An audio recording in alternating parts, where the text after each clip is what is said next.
Good morning, good morning, good morning. Merry stupid o'clock, everyone. Welcome to another episode of Spilling Tea. I am your host, Tiffany Daniels. You may be asking why I am up at stupid o'clock on my Sunday. I'll tell you, I don't know. Oh, sorry, I had to quote Fiddler on the Roof there. Uh, I just happened to wake up about around 12:45. I got to bed at a decent hour though, so no worries, no worries. Alright, we're going back to that horrible world known as the JRC, but before we get started this morning, the usual disclaimers.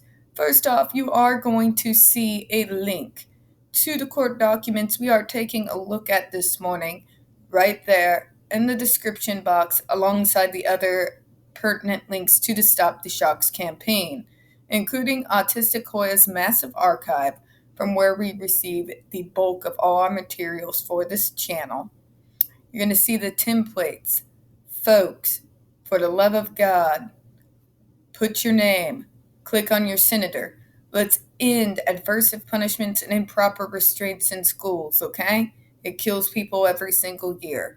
We also have the ever-present change.org Shut to Judge Rotenberg Center Down petition, whose name and title is self-explanatory.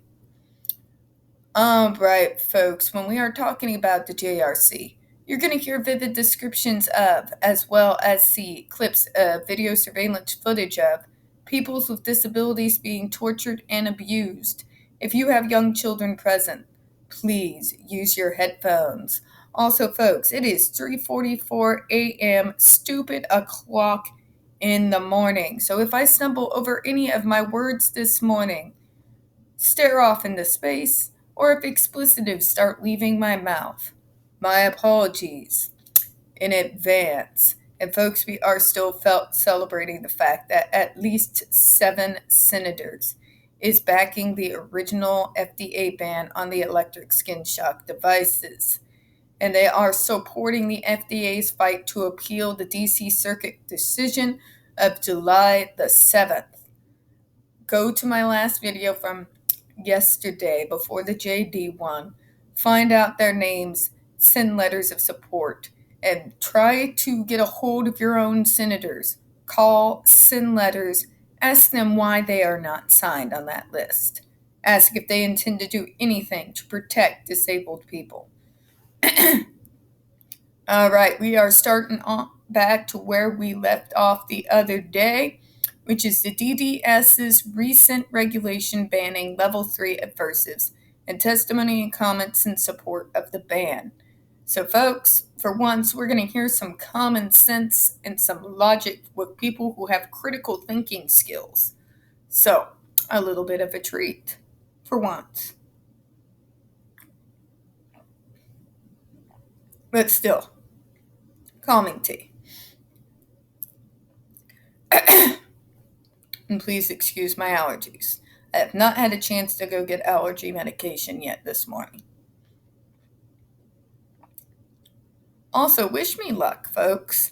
I have to go to the DMV to go renew, oh my god, renew my state ID, which means I have to people and get stared at, as per usual. Please pray that my mask will stay intact long enough to deal with it and get home at a relatively decent hour, and that I'm not spending there about 3 hours, or 4 or 5. Alright, so in line with this professional consensus, in October 2011, DDS amended its behavior modification regulation to provide that no program which is operated, funded, or licensed by DDS shall employ the use of Level 3 aversive interventions, except apparently the JRC.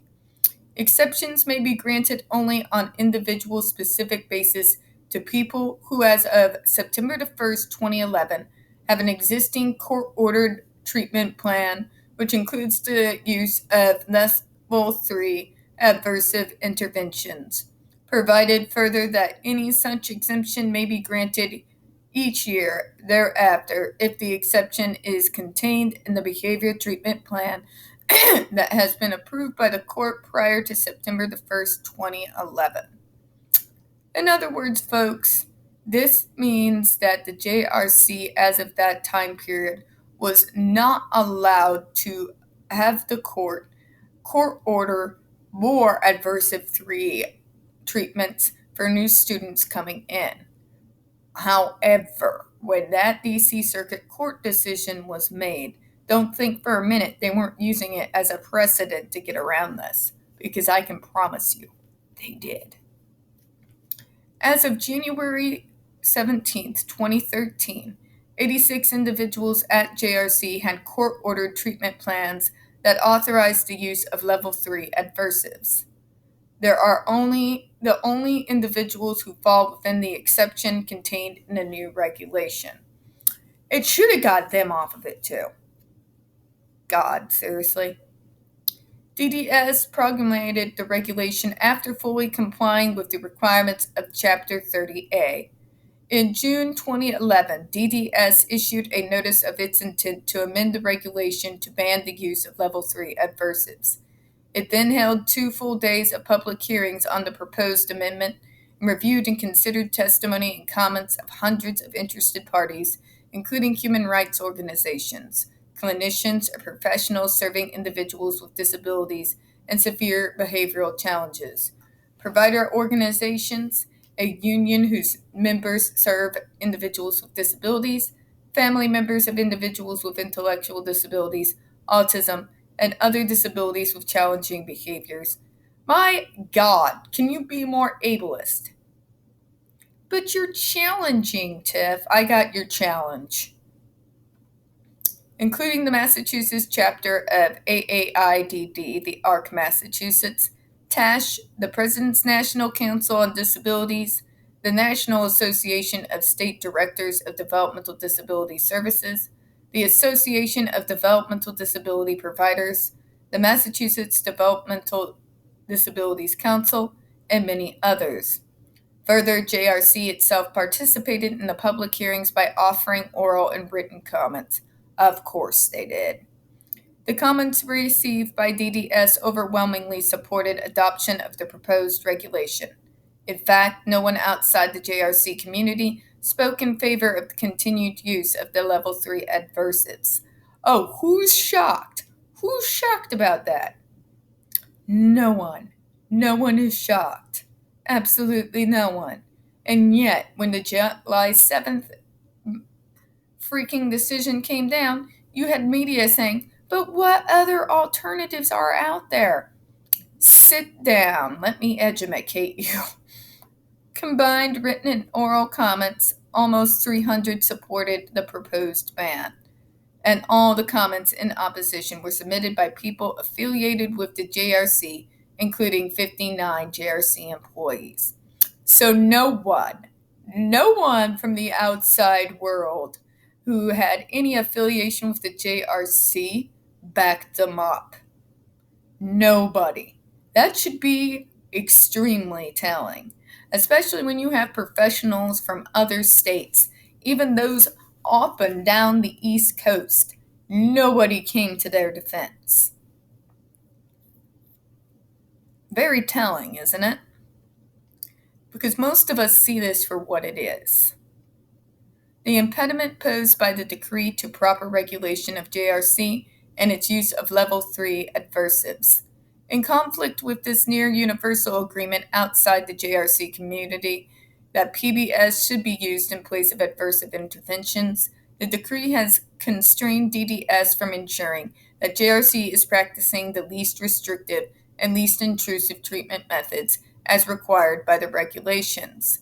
115 CMR 5.14. Who's surprised? Nobody. As mentioned, JRC is the sole provider in the state that is certified to use and currently using Level 3 adversives. In spite of all freaking medical science and pharmacology that says this is barbaric, belongs in the past. With all other providers, DDS conducts surveys to ensure they are using the least restrictive and least intrusive treatments and are complying with all other DDS regulations. If DDS sees any deficiencies, it will order corrective action, and providers can lose their license or certification if they do not comply. Okay, let's think about this. Anywhere else in the state of Massachusetts, any other day program or group home facility or school is banned from using level 3 adversives. Of course, all adversives should be banned, but baby steps. But this place continues to be protected by the courts. Think on that for a minute.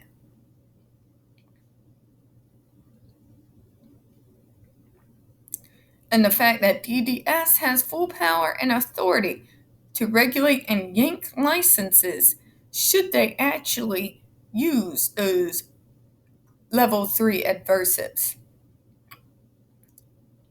But they're not given authority of the JRC to do the same. Here's my question to Massachusetts.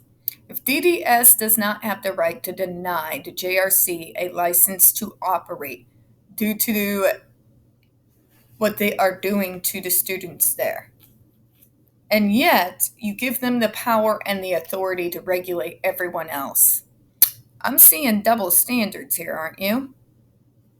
Just saying. In such an event, the provider has a right of appeal through ordinary administrative channels. Because of the decree, DDS has been hamstrung in its attempts to apply these established regulatory procedures to JRC. This is because JRC has consistently taken the position that the decree gives it the affirmative right to use adversives in perpetuity, and that DDS has no authority to regulate in this area, which is ridiculous. Ridiculous. JRC is essentially saying, but you can't do it to us, when they literally have the authority to regulate and issue licenses everywhere else in the state. Make it make sense. They either have the authority to regulate everyone, or they don't have the authority to regulate everyone. It can't be both. It can't be both. Just saying. JRC's demand for arbitration. In accordance with the settlement agreement, DDS may not prohibit the use of adversives, which is garbage. It's garbage, folks. It's garbage. But we can do what we want, even though, you can't do it anywhere else. Either they have the authority or they don't. It can't be both. Since the receivership ended in 2006, DDS has repeatedly identified serious issues relating to the JRC's use of Level 3 adversives and has imposed conditions in an attempt to bring JRC's programs into compliance with the regulations, like everybody else. Normally, failure to comply with such conditions would result in certification. Thank you. But unlike other providers, JRC has claimed a right to comply with DDS's orders, asserting the agency was violating the decree by seeking to enforce its regulations. That's insane. That's completely insane. It's like the JRC are trying to say they're above the law. Wow. And I thought the nameless one thought she was entitled. Holy hell. And then DDS has expressed disagreement or tried to institute administrative action. JRC has responded by demanding arbitration before the court monitor, a remedy that is unavailable to every other provider in the Commonwealth. Thank you. JRC's actions during the 2011 rulemaking further demonstrate how the decree has distorted the regulatory relationship. Despite the complete transparency of the process and DDS's full compliance with Chapter 30A, when DDS issued notice of the proposed amendment, JRC responded with a demand for arbitration, asserting that DDS was violating the decree by engaging in rulemaking, even though it is indisputably authorized to do so under its enabling statute. Thank you. So the JRC, you have no authority over us, just everybody else. But we're above the law. God. Granting broad power to Commissioner of DDS to supervise matters affecting the welfare of persons with intellectual disability and all private facilities for such persons. Granting broad rulemaking power to Commissioner. In its letter, JRC demanded that DDS immediately withdraw the proposed amendments and cancel any public hearings about same as they constitute acts of contempt, subjecting the DDS Commonwealth and responsible parties to contempt sanctions and penalties. This is insane! They have used this agreement to make themselves untouchable by the law. And people wondered why we went to the FDA, the federal, and the international parties to fight this place. Because they basically used that decree as immunity against all their crimes and to continue them. Alternatively, JRC demanded immediate arbitration under the decree, claiming that it would otherwise seek relief from court, including contempt proceedings against DDS and all other responsible parties. This is insane. Although it ultimately did not file a contempt action, JRC has maintained repeatedly that because of the decree, DDS has no authority to either limit or eliminate its use of adversive interventions. Which is insane. It is insane. Insane. So,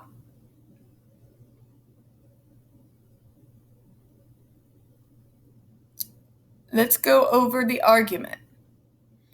The decree should be vacated under Mass R Civil P 60 because intervening changes in fact and law have rendered the continued application no longer equitable.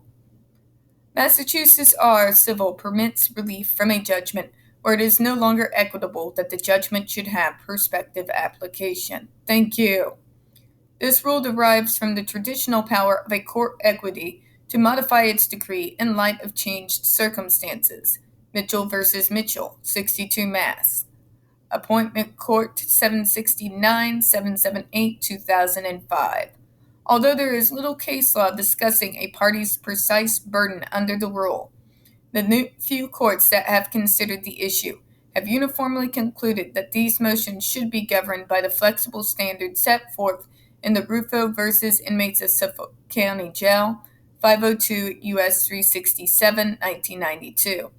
Under Rufo, modification of a consent decree is warranted if the moving party shows that there has been a significant change either in the factual conditions or in law. Changes that justify relief include when enforcement of the decree without modification would be detrimental to public interest. God, that's an understatement. When a decree proves to be unworkable because of unforeseen obstacles, and when there is an intervening law that conflicts with the requirements of the decree. Thank you. You mean the laws that give the DDS the right to make the rules in regards to whether or not you can continue to have a license to continue to operate. Those kind of laws? If the moving party makes this initial showing, the court must then determine whether the proposed modification is suitably tailored to the changed circumstance. Complete dissolution of a decree is warranted under this standard if the moving party shows that the decree has served its purpose and that there is no longer any need for the injunction. Mitchell, 62 Mass. Appellate Court at 779. Quoting Moore's federal practice. Accord Deja Vu of Nashville, Incorporated versus Metro Government of Nashville and Davidson. Recently, the Supreme Court has emphasized that Rufo's flexible approach serves a particularly important function in institutional reform litigation. Horn versus Flores. This is due in large part to the fundamental separation of powers principles that are implicated in such cases. As the court observed, injunctions of this sort bind state officials to the policy preferences of their predecessors.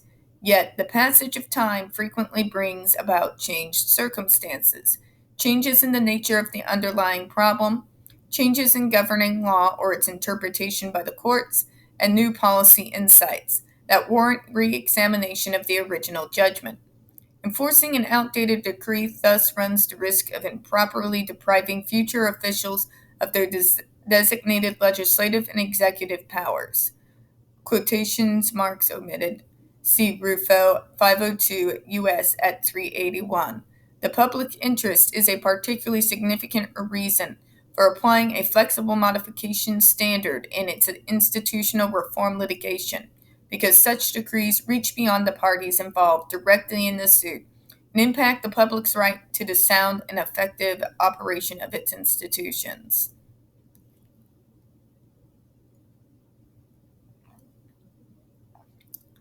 Although the SJC has not had the occasion to apply these principles in the consent decree context, it has consistently held that, in general, injunctive relief against a public agency must be narrowly tailored, so not to infringe too drastically on the agency's authority to administer its program as it chooses. Carrera of Department of Publications. See Guardianship of Anthony, 402 Massachusetts 723, and Bradley versus the Common of Mental Health, 386 Massachusetts 363 365, 1982. By necessary extension, a consent decree that encroaches on executive functions must be vacated where the agency demonstrates that circumstances have changed since the entry of the decree that such that judicial oversight is no longer necessary. Seahorn, 557 U.S. at 447.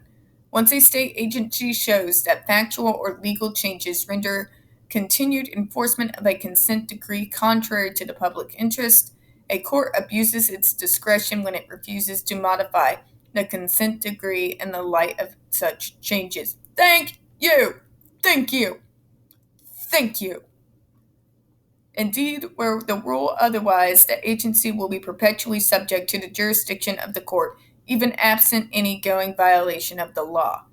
Thank you. The courts have no goddamn business, none, to continue to give these people at the JRC the right to be above the law that everyone else in the state has to follow. This would an unlawful usurpation of executive functions because the determination of where and how an agency will carry out its statutory, regulatory, or constitutional obligations is for it to decide. In Reed McKnight, 406, Massachusetts 787, see Carrera, Massachusetts at 16970. Given the defendant's status as a public agency, it was inappropriate for lower court to enter injunction that specified procedures the agency must follow to discharge its regulatory functions. Instead, court must allow the agency to exercise its discretion to decide how to bring its practices within requirements of the law.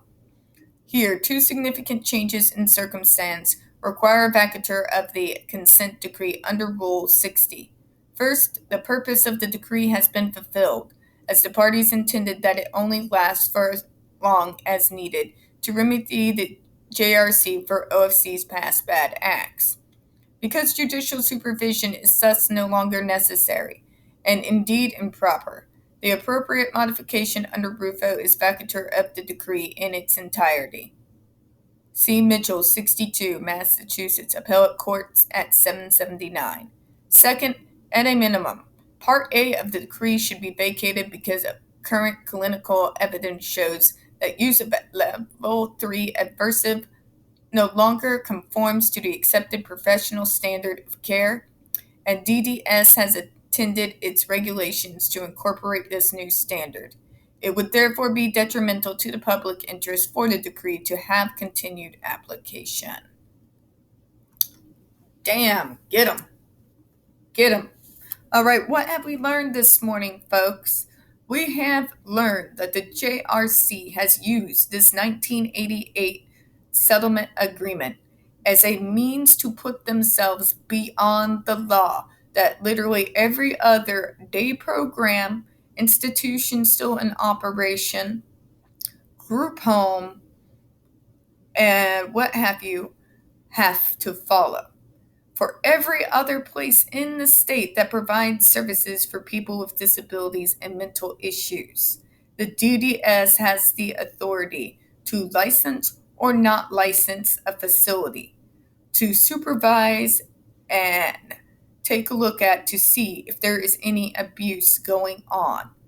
And they have the right, with any other facility in the state, to yank their license and refuse to continue to allow that place to continue to operate if there is a suspicion of abuse and improper treatments.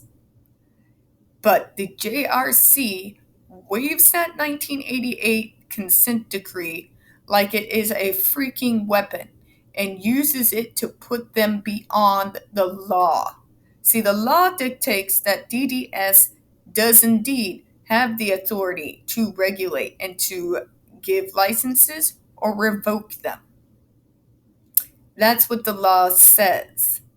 But the JRC keeps getting allowances from the court constantly due to this settlement agreement, sitting there trying to say that we are above the law because of its 1988 outdated consent decree. This is what we've been dealing with.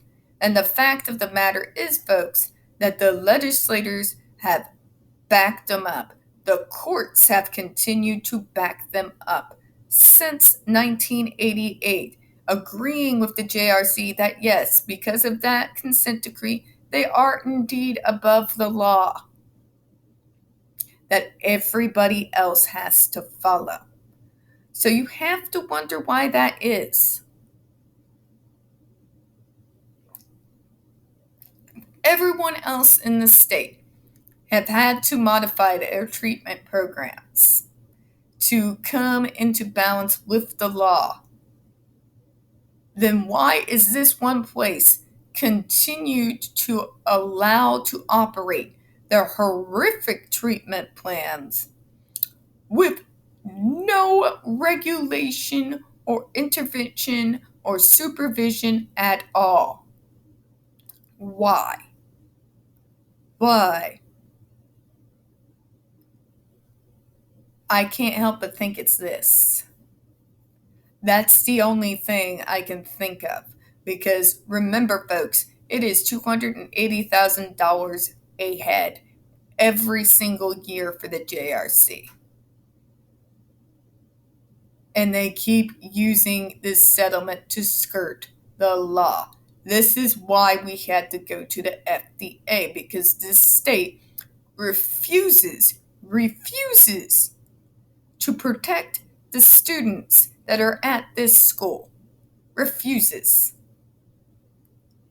And I would like to know whether it's because of greed or fear that they continue to bend over backwards to give these people more protection than any other day program, institution, or group home in the state.